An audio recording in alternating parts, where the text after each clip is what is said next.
O te whaapai malu atu i le whaafonga mai mo mai e si o tātou Atunu'u i le nei a fiafi. E ei le talitonunga o lo o malutia pēa lo o tau soifua i le tausinga mamana le atua o lo o fola i pēa i whatu le ngai le tātou sapaninga e ui i le whaingatā ua iai nei vai tau. E o mai ana nafi ua afe lua se lau tolu suluiva i la tau ua pesia i le whaamai, talu o na sao mai itua i le aso sifuru fitu o mati. O le iwa sifuru fitu pasene o i la tau ua afia o loo i upolu nei, ai tolu pasene o loo i savai.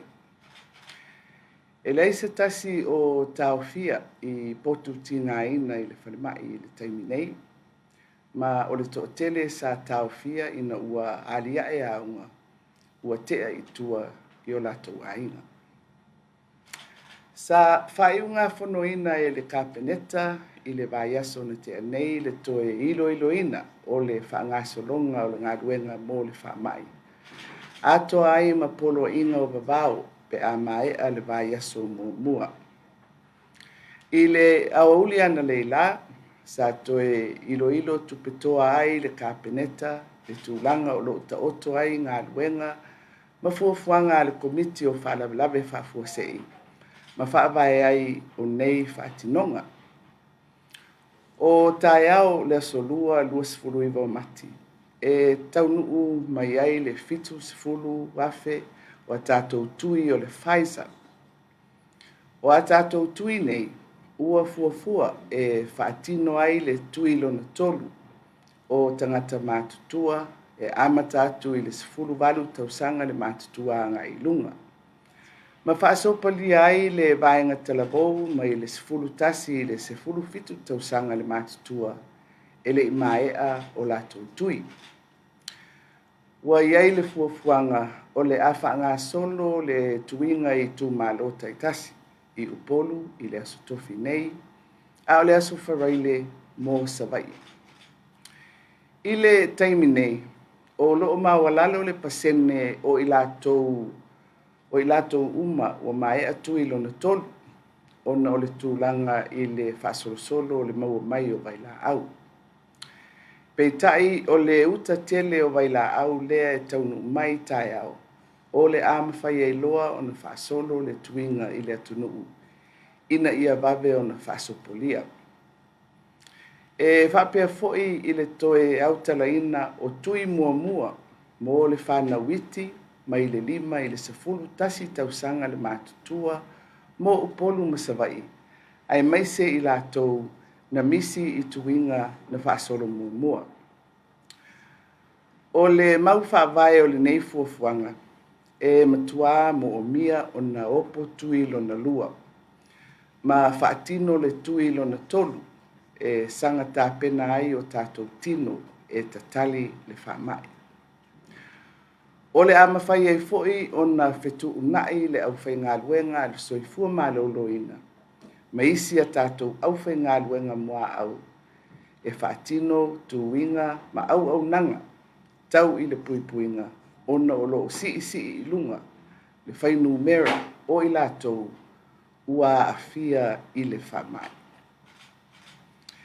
E whapea foi o na whaatulanga ma la lango tonu ma fuafuanga amta ngā luenga ma whaalapo pitonga ale malo o pisinisi tuma oti e kālesia ia matapenanga nuu mafio anga taitasi mo le anga i atu i le lumanai, i le mautau ave o le laasanga fou i lo tātou soifuanga whaalitangata o le soifua whaatasi ma le KOVITI-19. E le ngata la i le una ia o le tātou puipuinga whaasoifua maloloina, ai whapena foi i le vaai mamao ma le anga i atu i le lumanai o a tātou fuafuanga o le lumanai manuia o le Atunu'u. E whaavai nei mafuaanga, le whaai ngā whunoina ai e le kapeneta, le whaawau o na iai le Atunu'u i le laasanga tolu, mō le isi vai aso, E afu atu i le vailuanga o le potaeao asolua 25 o mati. Seia Aulia le asolua 5 o Aperila 2 Peitai ua toe fetu'una'i nisi o poloinga o vavao e au fia ai. Le te talaina o auaunaga mo mia o loo te tala i le taimi nei. I le asolua 2 o mati, aso tofi 3 o mati, aso to'ana'i aso 2 o Aperila. Ma le asolua aso 5 o Aperila. Mai le tula e ono i le taeao e o'o atu i le whā i le afiafi. O le wheoa'i o vaa i le vāu polu, masawai, mo le lauina o uta, sua au mawai la au tau whalemai, i aso mai tūlā e tatala ai au nanga mo o mia. E awala ai o na awina mai tangata mai sawai, ua whaamaonia e malanga atu i Atunu'U i fafu.